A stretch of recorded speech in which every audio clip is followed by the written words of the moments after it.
The founder and CEO of Everledger. We're going to hear a little bit about trust and provenance, and it's my pleasure to welcome Leanne Kemp to the stage.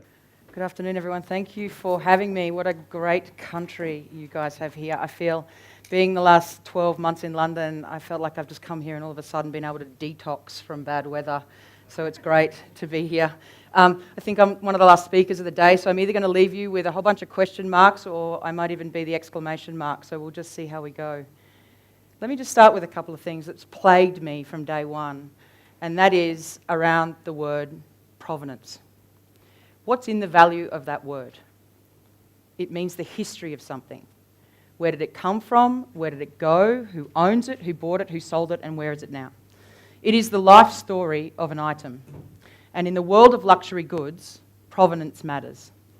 It relates to diamonds, to watches, to art, and to jewellery. Because you cannot separate the value of an item from its origin and its history. But there is a fundamental problem. The world's provenance is locked in paper. I get a receipt from the store saying I bought it, I put it in the drawer, and time takes a hold. And if you're anything like me, you forget where you put that receipt. Now, when provenance is lost, another word emerges, and that word is the backbone of our business, and it's risk. Risk is the foundation of our biggest black markets. The first is theft. In the heart of Hatton Garden, London's diamond district, Easter last year, £200 million worth of jewellery, diamonds, watches and cash was stolen. And these guys did it because they know crime pays when provenance is broken. And then there's another market, and that market is fraud. What's stopping me from calling my insurance company saying something's been lost or stolen, only it hasn't, I keep it, and I pass it on to the next person in 6 months' time? And then there's the third market, and that's cyber. And these problems are creeping not only into the world of corporates, but they're in our own worlds today. So, they're real. These problems cost insurers $50 billion annually, but sadly, they cost every single one of us in this room today with an increased cost of insurance. So guess what? We created Everledger. It's a digital global ledger that tracks and protects items of value. And yep, of course we're on the blockchain, but we do a little bit more than that as well. So let me show you actually what we did. We entered in the Barclays Accelerator, of course, and in 3 months, we created a platform and the relationships with the major certificate houses around the globe. America, India, Israel, China, and Antwerp, where they grade and certify the world's diamonds. We created a digital thumbprint for that diamond. Not only do we capture the 4 C's of the diamond and the laser inscription on the girdle of the stone, but we take 40 metadata points of that diamond and create a digital thumbprint for that diamond. We write all of that information into the blockchain. We now know where diamonds are being sold and resold online in marketplaces such as Amazon and eBay, work with insurance companies on fraudulent claims, Interpol and Europol identifying diamonds that cross borders and enter into black markets, and banks and insurance companies to assist them in financing the diamond pipeline efficiently. So as I mentioned, we're proudly a part of the Barclays Rise Accelerator program, where we began in March last year. And in the 3-month program, we accelerated and managed to onboard just shy of 500,000 diamonds in 3 months. And since that time, we began working globally, with Aviva in their innovation garage in Hoxton Square, sitting amongst some of the brightest minds in the insurance business, with Allianz in France, where it's the heart of luxury goods, with Barclays, of course, there's no secret, exploring the use of the blockchain in Africa, Commonwealth Bank and BBVA in Australia and Latin America, where compliance matters. And today, we're around 980,000 diamonds in Everledger, and it's growing wildly. We build our smart contracts platform out so that we can enable the tracking of ownership and custody of those stones as they pass through the pipeline. And over the peak period of Christmas, on the baseline of our diamonds, we managed to extract 20,000 API calls on a daily basis, suspected $2 million in open marketplace fraud, and analysed deeply 123,000 diamond certificates. So that's what we did. Hopefully, I think we're 3 weeks off from blowing the birthday candles out on our first year birthday celebration. But let me talk to you about the core of our business, and that's the diamond industry. And of course, we're in the heart of Africa, where diamonds, 65% of the world's diamonds are still mined here today. De Beers, of course, effectively monopolised that market for quite some period of time, and there's probably no secret that the Oppenheimer family sold out a lot of their interest in that industry not so long ago. It's been shouted with, a cloak of intrigue, potentially some opaqueness, but at the core of the industry, I'll talk to you about why the application and the timing of distributed ledgers is such an important part to this industry. And we just happened to be the lucky people to be in the right place at the right time and have a few super nerds around us to ensure that we can deliver this technology in the hands of industry in a non-financial use case of the blockchain in a self-regulated market. So, of course, De Beers in this industry has been around for quite some time, and they make no secrets around the value they've associated with the romance of diamonds. They still have large marketing campaigns about 2 and 3 months' salaries. Gentlemen, I feel sorry for you in the room. On the allure of a promise of a lifelong lasting relationship. And of course, they've been granting permissions and asking for forgiveness since 1888. But let me tell you about the business. There's a big business of diamonds. But then, of course, I'll go into a little bit about the atrocities of diamonds. Rough diamonds come out of the ground annually at around $15 billion. And as it marks its way through the supply chain and hits the polished and cutting section, that value of that stone is now worth $47 billion. And by the time it hits the retail network, not set in a ring, it's $72 to $80 billion. And the consumer appetite with diamonds is not slowing down. The middle part of the market in terms of financing is set to fall $3 billion. It's been mostly supported by Eastern banks, India, Israel, Antwerp, and there are 2 major Western banks that have traditionally played in the space alongside Barclays. One of them is Standard, the other one is ABN AMRO. Supply chain finance alone that supports that middle part of the pipeline is a $20 billion annualized spend. And I can go into some of the use cases around where we're targeting and where the value is for Everledger. So the application of the technology that we use, of course, is to identify and reduce fraud, to assist in the reduction and the identification of synthetics that is running through the pipeline, to identify and help reduce blood diamonds and conflict stones through the use of smart contracts and the systems of warranties with the Kimberley process. And there is a massive problem in supply chain finance with banks around double financing of the pipeline. So, let me tell you what's going on in our industry. There's a whole bunch of document tampering that's occurring. Some of them that are occurring in open marketplaces, and there is no secret to these things that are coming out. Thankfully, actually, it's opportunistic timing that a lot of these opaque kind of reasonings that have been running around the pipeline are now starting to hit the headlines of major papers.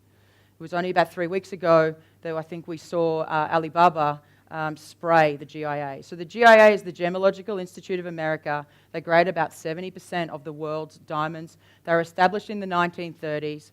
They're effectively a non-profit, industry-coordinated body that's responsible for the validation and the setting of the benchmark for diamond certificates. That diamond repository was hacked in October last year. It affected around, supposedly, 1,200 odd certificates. 2 people were arrested and 20 companies in the diamond pipeline were suspended from trade. The perpetrators were from an internal resource.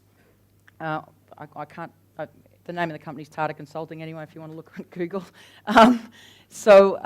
The issues associated with that, of course, was that they changed the clarity and the colour of the stone rather than the size of the stone. So they upped the value of that stone, and when it hit into the consumer market, of course, consumers paid the terrible price of this document tampering. The second issue, of course, is the Kimberley certificates, and this is about rough-cut diamonds that cross borders and enter into international markets, and there are a whole bunch of concerns around the Kimberley process itself. But on the tail of the Kimberley process, there's been a coordination of 80 countries around the globe that came together to support the reduction in blood diamonds. And they did that successfully. Around 25% of blood diamonds were reduced over the last number of years, and there's still around 1% of blood diamonds in markets today.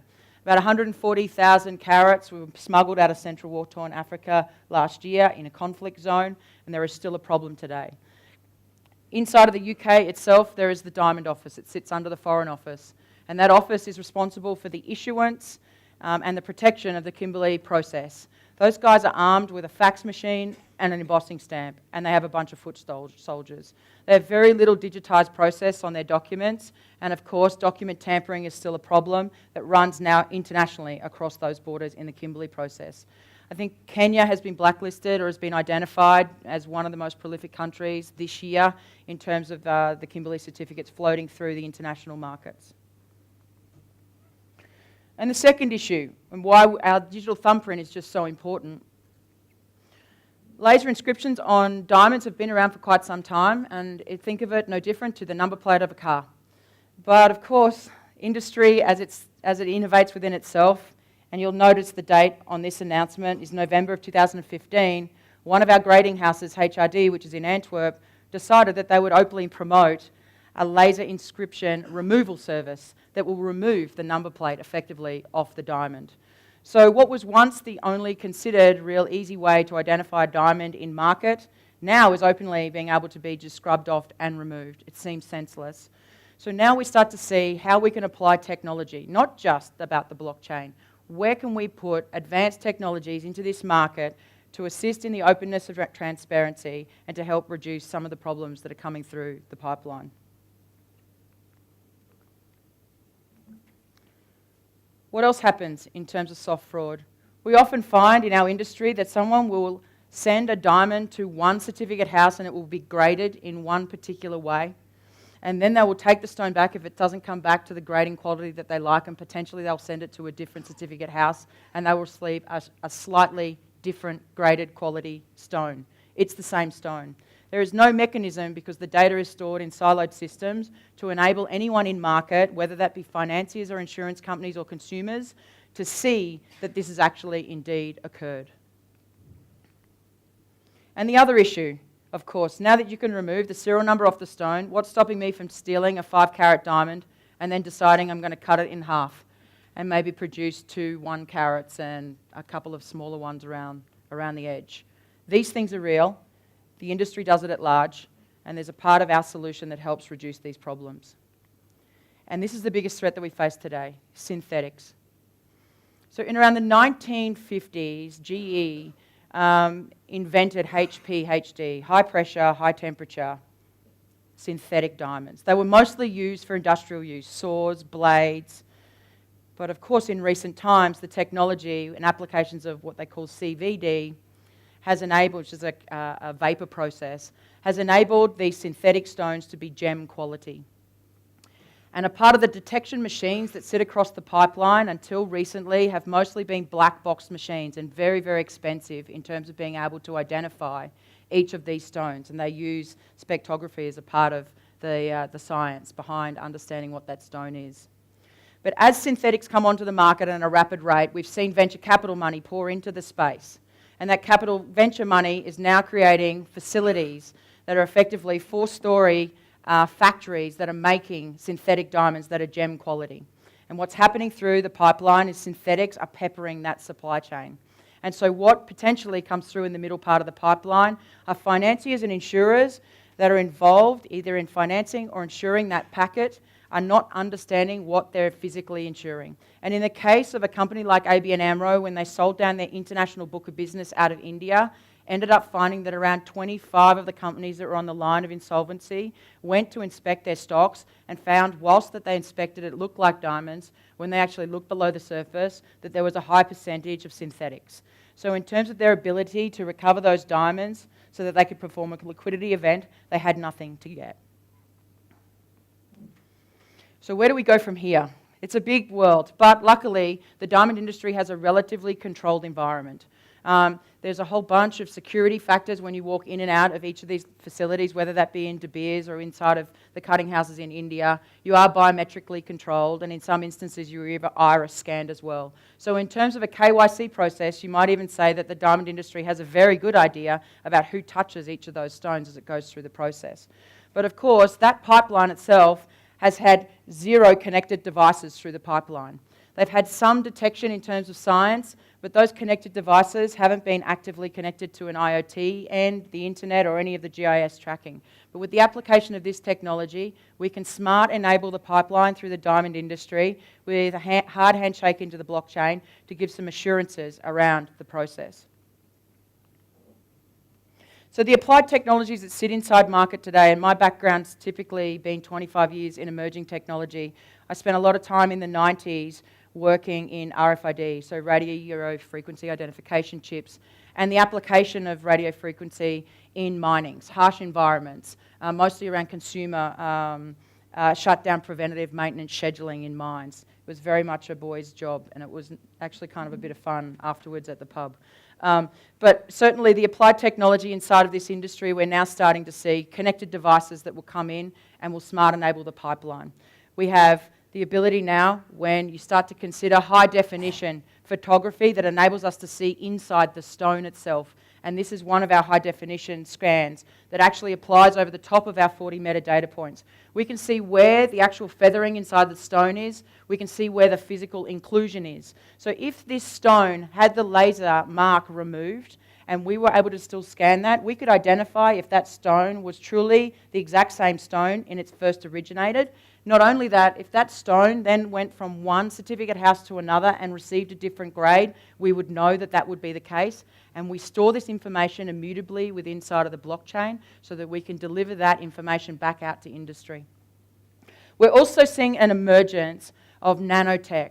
So thank you to the likes of Intel for bringing the cost of chips down. We're starting to see spectrography machines that were once $25,000 and $30,000 in market now being portable devices, Bluetooth enabled, GIS enabled, so that we are able to track that through the pipeline. And not only that, within a very short period of time, it's likely to be within the next 12 months, deliver that into the hands of consumers. And I would imagine that there would be something that we could add on as a part of the iPhone factor that sits within inside of Android or iOS devices. Once that happens, you then have the power of the consumer with technology as a baseline enablement for them to see whether there truly is something wrong with that stone that they bought.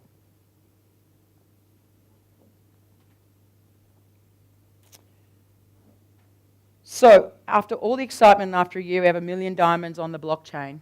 But I got really nervous last year in Q4 because we've had the appetite of industry. We work very closely inside of our chosen partners in banks and insurers. And we've selected those companies for very specific reasons. Allianz is a global insurer that translates their products globally. What sits beneath Allianz is Euler Hermes, who's one of the largest credit insurance companies in the world. And of course, there's no secrets that one of the clear use cases for the blockchain is supply chain finance. And the risk lever around supply chain finance is credit insurance. Of course, in Australia, we still make some of the most beautiful pink diamonds and cognacs. And so hence our relationship with Commonwealth Bank. And then, of course, Barclays here in Africa. But as I got super nervous and I said, well, 1 million diamonds is pretty great, but I know for myself, given that we work with inside of the Antwerp Diamond Centre, we need to go from 10 million diamonds to 100 million diamonds to 1 billion diamonds to truly be an industry support to help alleviate these problems. And so what's the problem in our tech stack? How do we do this? How do we actually scale to a point where we can support being able to solve these problems? So there was another company that was involved in digital art, and that company's based out of Berlin. They're called Ascribe, and of course we've always likened ourselves to the brother and sister of the blockchain when it comes to this world of art, diamonds, and all sorts of things that are a bit luxurious. We both put our heads together last year, and we were both physically dealing with the same issues and the same concerns. And so as a part of an exercise over a 5-month period, and it was a very boring Christmas for us, but we effectively achieved a pretty stellar result that now enables us, with confidence, to build out our tech stack so that we can achieve the volumes that the industry wants us to support. So we all know that blockchain's riding a wave, but a scalable blockchain database is truly needed. So let me just talk a little bit about the tech and what we did. So of course, New York Stock Exchange, pretty much everyone kind of knows what that is. And inside the diamond industry, we have exchanges around the globe. So Antwerp would be the major diamond exchange. About 80% of the world's diamonds go in and out of Antwerp, and most of them are traded on that floor. So there's a significant likeness to the New York Exchange as there is to the Antwerp Exchange or the Dubai Exchange. And when you think about the volumes that sit within its technology and where it can go, There's about 1 billion shares traded on a daily basis through the New York Stock Exchange. That's around 11,500 share transactions per minute. But of course, the Bitcoin blockchain itself can really actually ride around 2 transactions a second. So we need to scale just to get to the point of supporting the New York Exchange around 5,000 times of its capacity. And of course, everyone probably knows the most infamous and famous man in the market is Vitalik, and there's no secrets to around some of the scalability problems that we see in this industry. So this is kind of how we went about solving it. We know the platform is likely to be able to be, outside of the diamond industry, is going to be used in housing, in music, in cars, connected cars, what's going on in the stock exchange, identity, of course, and then, of course, foreign exchange. In my world, when we start to look at really the size of the problem and where we need to go to, this is kind of the scale of where Bitcoin sits today. And this is kind of where the throughput of PayPal sits. And then we have, of course, Visa on payment transactions. And then we have kind of the scale of where the NASDAQ sits. And we need to sit in the diamond industry somewhere between Visa and the NASDAQ to achieve some sort of throughput. So the roadblocks to enterprise adoption, of course, are sitting in the throughput. 2 transactions per second just clearly isn't enough. 10 minutes is really too slow. There's too much latency. And the capacity, around 50 gigs, is actually clearly laughable for the size of a database. And the scalability is a concern in terms of the performance decreases as the nodes are added. And most importantly for us, the database is not queryable. So we really set ourselves a task to say we want to try and achieve something extraordinary, and that is 1 million writes a second, and is it possible? We need the latency to be less than 100 milliseconds, and we need petabytes of data, not just gigabytes. The scalability must increase as the nodes expand. And as I mentioned before, we want to solve some of the biggest problems in the diamond industry and some of the biggest problems the world's faced today, and that's blood diamonds. There's 80 countries, there's 54 nodes around the globe, and they all sit on replicated databases. We know that we can solve the problem with a distributed database for this industry if we can get throughput. And of course, we need the database to be queryable. So Ascribe did something quite spectacular. For those super nerds in the room or technically kind of curious, please run across BigChainDB and download their white paper. I'm quite sure you'll either read it and laugh or read it and put it down as a beer coaster. But it's certainly very well written, and we're currently migrated most of the records that we have around 1 million sitting inside a big chain now, and we're just about to throughput 10 million through the course of this year. So where does it sit in terms of the stack? When you really kind of sit in a very simplistic world, we have Bitcoin, of course, and we can tick these boxes: immutability, no central authority, and assets over the network. In big data, which is no secret, you turn around, you have high throughput, low latency, high capacity, rich permissioning, and query capabilities. Now, for us to be able to provide a true technical solution, we needed all of those boxes to be ticked, and that was the work that we went around. Ascribe have released this as a part of the AGPL, and of course as a part of the Linux Foundation. It's open source, and it will remain that way. So in terms of a little bit of nerd around it, but in terms of our decentralized blockchain stack that we use inside of Everledger, it really kind of resides across the file system, the database, the processing, the platforms, and the applications itself. So of course, BigChain sits very firmly in the bottom right-hand corner. We heard Eris before, I won't go into it, and Ethereum clearly. These are a part of the market leaders that are leading the way in terms of the technology today, and we embrace that. We're a consumption play. And how, again, a blockchain's integrated into the traditional stack today, you can clearly see through this diagram. Oh. So where do we go forward from today? So when I started looking at what's really going on for us and where does the industry need in terms of our world of diamonds and fine art, today there are multiple versions of the truth across multiple certificate houses around the globe. There is no transparency inside of our industry. The batch processing time needs to be real time to throughput at a NASDAQ type of level inside of the diamond industry in Antwerp. And we have multiple systems with multiple vulnerabilities. Some of those trusted nodes with the GIA, which the world relies upon, has been hacked. and multiple times. So where we sit now in the application of our stack is the ability to solve some of those problems. A single source of truth across multiple data layers, complete transparency as we onboard those diamonds through a secured pipeline that's IoT enabled, and then of course hack resistance in terms of distributed databases. So where do we go forward from 2016? The key characteristics and enablers inside of this technology for us in Everledger are notarization and timestamping. Ownership and title transfer are very important, and chain of possession, of course, is a clear winner. But the systems of warranties around ethical trade is really where the core of where we sit as a company and where actually the industry wants to solve a lot of its problems. So we become a catalyst of possibilities for the industry. We can provide efficiency in the already embedded systems in industry. We can assist in the supply chain around preventing fraud, transparency on certificates, and detect leakages and bottlenecks in real time. And then, of course, there is an FX exchange because this is a global business and these are assets of value. One thing that we didn't speak about, but I'll just leave this as something in blue sky. Diamonds is the one commodity that's yet to have true financial products wrapped around it. It doesn't have a futures market yet. It doesn't have ETFs yet. And why is that? There's transparency, and there's liquidity, and there's homogenized pricing. So what will come first? Will transparency come first? With this type of technology, we have the ability to bring transparency. And then someone, whilst I'm in a nursing home, might be able to explore the possibility of future trading with diamonds. The very core of probably one of the most important things that's going on. In October last year in Britain, they passed the British Slavery Act. And they also passed it in California. This is an incumbent upon any company that has any source of materials, whether they are diamonds, jewellery, gold, and must come from an ethical source. They must prove that it hasn't come from a trafficked child or a human being, that it hasn't come from a conflict zone. And this is a fantastic revelation that's happening inside of some of these larger markets.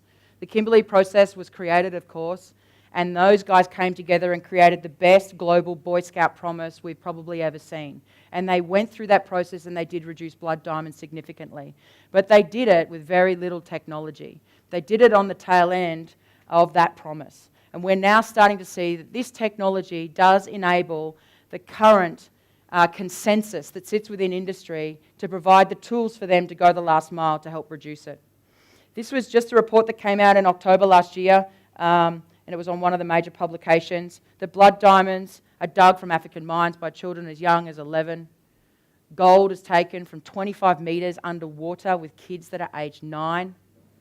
And slave labour scandals are still sitting here and behind the jewellery industry. The chain of supply that goes from the mines around the world has certain very large volume hubs, and these volume hubs are very important in terms of where we sit. And you can see the countries that are largely involved: the US, Europe, China, Central Africa, and India, and Antwerp, of course. We've got scale now, and diamonds are just the start. And our vision is so much bigger. Next, we're moving to jewellery and fine art, to luxury goods, where we want to combat counterfeit, and that's not 50 billion, that's 1.7 trillion. But in the heart of Africa, 33,000 elephants were slain last year. The export of ivory into China has been banned for 12 months. That's one elephant every 15 minutes. And in no less than 10 years, we know that they're likely to be extinct. So on the tail of that Boy Scout promise that the diamond industry delivered and successfully achieved a reduction in blood diamonds, coupled with this technology, not only can we solve some of the problems in the diamond industry, but we can embark upon some of the larger global problems that sit inside of the world today. There you go. That's what we've been doing.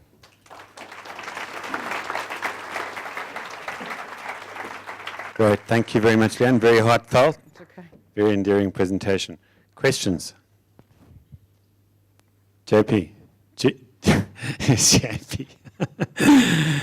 GJ Van Rooyen, Professor.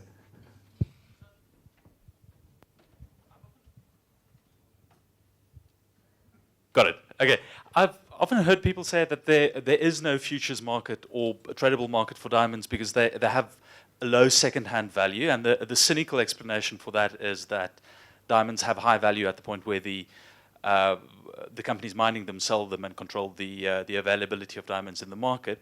And then there's the other argument that diamonds don't have a second-hand value because of the problem of provenance, that a second-hand buyer is unsure of what the true value of diamond is and mitigates that risk by lowering the price. Do you believe that something like this could actually create second-hand market and diamonds as a commodity where it doesn't exist at the moment? Things going on. I mean, I sort of said it very simply that, you know, the value of an item can't be separated from its origin and its history, and that's effectively provenance. And so you're right. There are a number of very large players that have been in the diamond industry for quite some time, and most of those have been generational family commitments to the industry. The futures market has been a hot topic and continues to be a hot topic within industry, and as I mentioned, I think that it will come out when I'm in a nursing home, and so great, let someone enjoy the fruits of what would happen in the futures market. Large companies like CME Group, you know, they're a very large commodity, part of the commodity backbone, have certainly been looking at diamonds. Martin Rappaport as well, you can Google this, is around RapX, about opening up a futures market. I definitely see that the biggest issue, which is the core of Ask, is around provenance and risk. And once you're able to solve that through transparency and trust, and it's not just about putting a distributed ledger or a piece of blockchain there. Our technology stack clearly is well beyond just a blockchain. You know, we have applied technology with machine learning on detection. We use, you know, interfaces in RFID. There's all sorts of work that we do that's outside of the blockchain. So I think that there will be a futures market that will come. We certainly know that there's an index. So they mostly peg around pricing on the 1 carats for our pricing index. What will end up happening is once we start to be able to reduce some of the issues that I mentioned before around double certification of the same stone, and that the standards are really questionable as to where that trust mechanism sits in industry, I think you're then going to start to see a more homogenised pricing. And once you get to see that as a baseline, then but you can't get there by just kind of dobbing on your friends, right? You need to be able to turn around and have a platform that becomes the trusted part of this. And where does that come from? That has to come from a point where the diamond industry needs financial services. It has to have it, right? They've still got to have relationships with banks and insurers. So the banks, some of the Western banks don't want to run into the diamond industry because they don't trust it. So if you can become that interface around trust, then things start to change.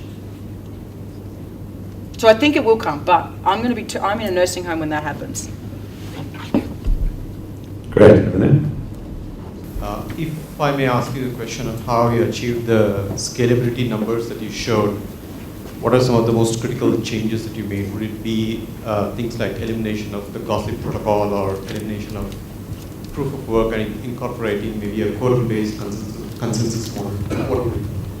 I know I'm wearing glasses and I look a little nerdy, but you just kind of like really flew over the top of me on that one. Sorry, if you could summarize, how did you achieve the scalability models? Yeah, so firstly, please download the white paper because it's gone into a fair bit of detail around that.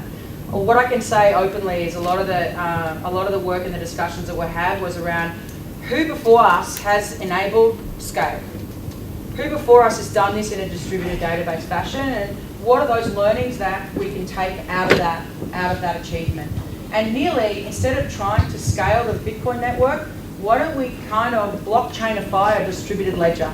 Now that will not work completely for all use cases. It certainly works well in our use case because we're a non-financial use case of the blockchain, and we're achieving below the line in terms of transparency on certification. So we're more about robustness and scale and a reduction of document tampering than a true money transfer. We support the money transfer through FX in terms of AML and CFT checks, but we're not a payments company. We're never going to be. We're not a cryptocurrency that's backed by a pink diamond. You can trade that because diamonds is like an asset-backed commodity. We're not that. One of the considerations was, do we look at Cassandra? And do we sort of think about what we do there? The end result was we took Rethink DB, and we did some work around that. Yeah. Sorry, you can go. Hi. So when, in the case of something like diamonds, obviously you can create a digital fingerprint, you can put laser codes on, things like that. What about other commodities?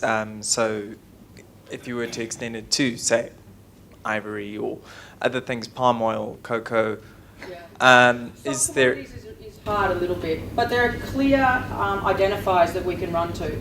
So I will say it, but don't tweet it, please, outside of the room. But there's a couple of really interesting things that we're doing. So firstly, we've already moved into physical art and around the reputation of the experts that provide the validity of certification is somewhat effectively a broken purpose. But insurance companies need that expert opinion.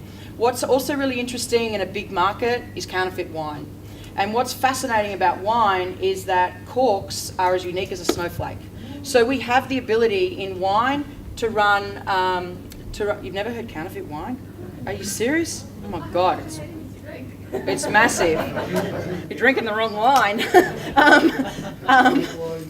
So we can create a thumbprint off the cork as an example. And then wine is really quite complicated because you have counterfeit on labels, you have counterfeits on the cork, and then you have counterfeit on the fill and someone on the bottle. And there is already a set of applied technologies that's being used. So in China, for example, there's about 60 million tags that get distributed through China in their wine series, and a previous company I owned supplies those tags. So it's an interesting use case. We work in the world of dumb but expensive stuff. Stuff that is never going to be IoT enabled. Like this is never going to have a chip in it and go up to the the GIS positioning on the internet. But these items are a blind spot for insurers in terms of fraud, that the underlying value of the asset is appreciable in value over time. There's a high threshold in terms of counterfeit, and these are the things that we're really kind of interested in. Yeah. Okay. Hi. I'm just looking for clarification on my understanding of your business model. So just feel free to give me a very simple answer if I'm wrong. I didn't go into it, so it's good. Yeah, okay. Insurance customers are primarily insurance companies are primarily your customer, correct? Yeah. And you catalog diamonds as they come off the cutting table. So if insurance companies are only engaged when the customer buys the diamond, where's your revenue stream coming from? So to understand the insurance process, most of the proof of ownership documents occur post-loss. So the horse is bolted, the claim's already occurred. It's at that point in time that the consumer is typically asked to provide a proof of ownership document, whether that's a diamond certificate around the legitimacy of the purchase of the stone. And we're not dealing with small stones. We're dealing with things that are worthwhile dealing, right? Things that are over a carat. If they're under a carat and you were presented with one, you might be disappointed. But so we're dealing with sort of high net worth valuables. In terms of our revenue model is a consumption on an API because we have just source document tampering that goes on. The consumer will turn around and say, here's my document, but the GIA certificate is completely fake. It doesn't exist. Or that the original certificate has actually had the clarity or the colour changed, and that also occurs as well.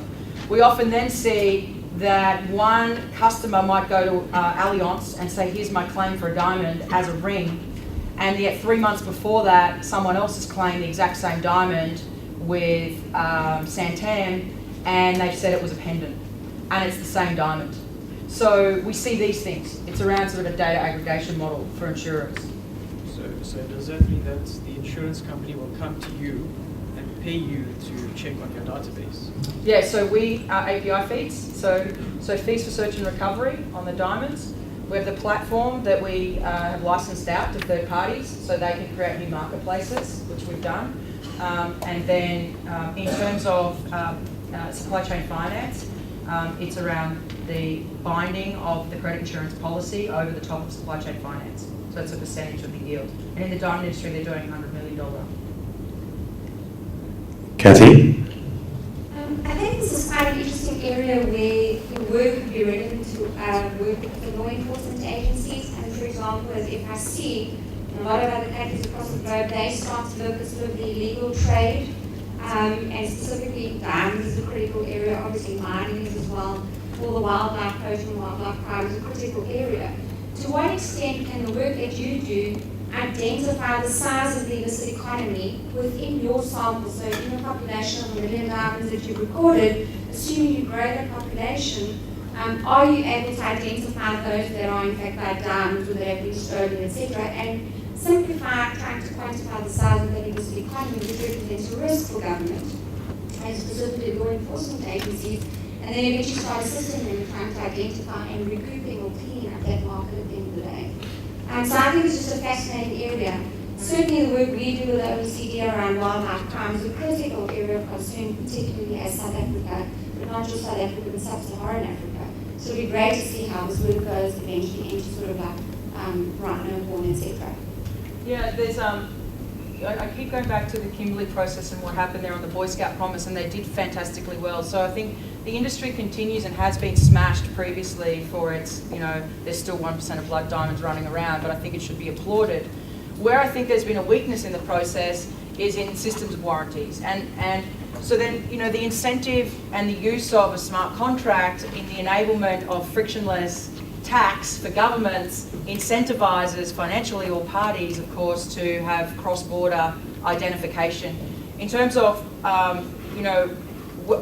for me, it gets very difficult to continue to want to help insurance companies and banks save money. So, but you have to because you're a startup. So it's kind of like you need to still have a profitable business model. But at the very core of what we do, I think this technology is able to solve really big global problems that we've not necessarily been able to solve before today. I was fortunate last year to spend some time at Google and spend some time inside of Google X. And that helped us kind of construct some of the issues around our scalability problem, because clearly Google and Netflix and what have you, Netflix consumes about 35% of the bandwidth of the internet, right? So I think they kind of know what they're doing when it comes to volume. But the time that I spent with Google enabled me to really see and understand what some of the big problems are in the world that need to be solved. And there is an initiative that has been running behind the scenes between Google and Interpol on their iCheckIt system to identify these products. And we feel that there is something empowering around having distributed ledgers sit in that context. And I think I think any really large tectonic plate shift of a technology like this, it would be great to see it to be used in ways that we've not been able to solve the problems before. And I think it's important to say we are a risk mitigation platform, right? We can't solve all the problems, but we can at least take some pretty good first man on the moon leaps forward to solve it. Yeah. Simon. I like what you guys are doing, and I've also loved what Scribe is doing with Big Chain DB. It's very, very awesome innovation. And I like the approach they went from, let's look at a distributed database and add blockchain-like characteristics to it. Big Chain DB is a permission system. So as Everledger, have you decided on people who will help you run this network? You'll need some partners or in this industry that will help run the validator nodes. Yeah. Have you gone through the process, and how did you choose who gets to run it? There's some very clear people that need to be involved in the diamond industry selfishly.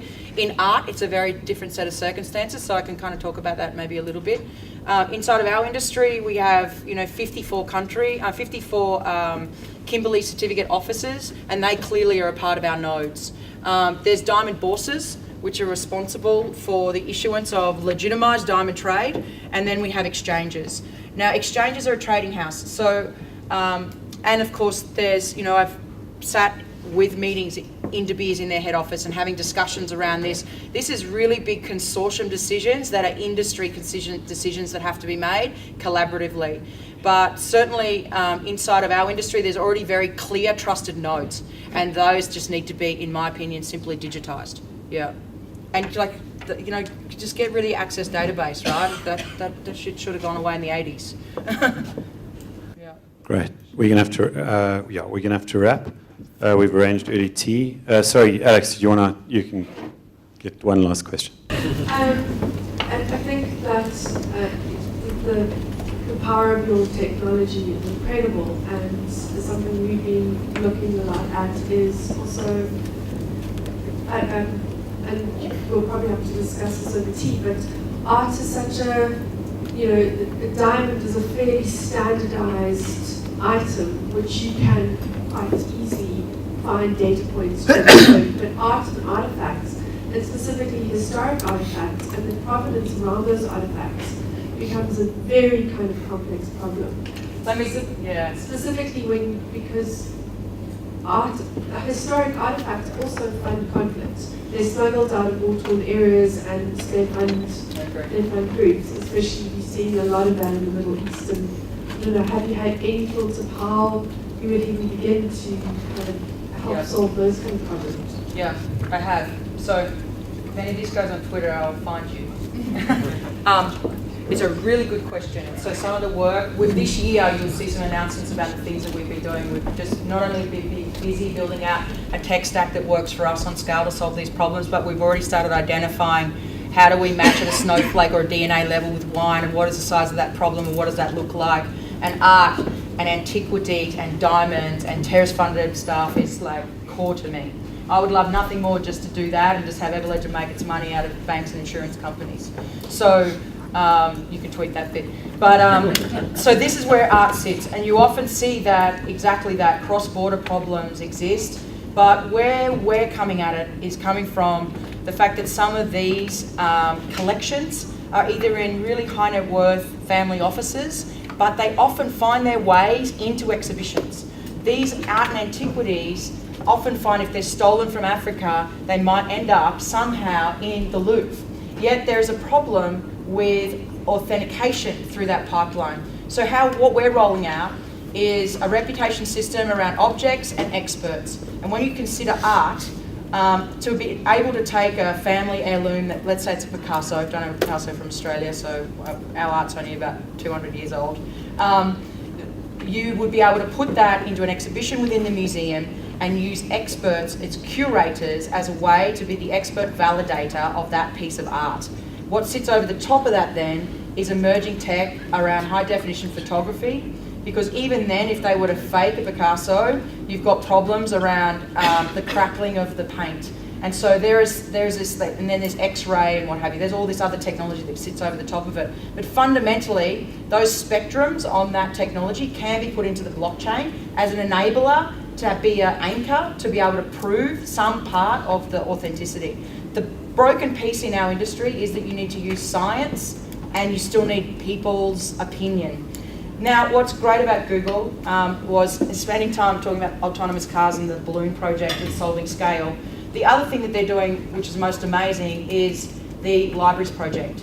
And the libraries project is so super important to what we're doing, because ultimately the provenance of the experts, particularly if they've gone through the courtauld or they've been trained and PhDs and experts, are often hidden inside of their theses. And those theses never likely see the light of day. So a part of the work we're doing is linking in with the Google Libraries project to bring a provenance of the person around their expertise into the blockchain. Whereas up until this point in time, an insurer turns around and relies upon some dude's LinkedIn profile that says, yeah, I went to a university and said that I'm a PhD.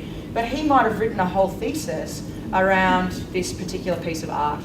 So I think this technology, to a certain extent, somewhat is being misused in creating two-sided marketplaces, and they may be doing something around authenticity, but I don't think they've really thought deep enough around where it should be and what a federated consensus reputation system should actually look like. And so that's, we spent a lot of time discounting a lot of things and coming up with some really robust stuff. Yeah. So we're doing that with Allianz. It'll be really interesting. It comes out around 4 months, and you'll see a part of the announcements. There's like a whole new insurance product that sits over the top of it as well for museums, and so it's really interesting. I'd like to get some time with you actually offline about it. Great, Leanne, thank you very much. Please feel free to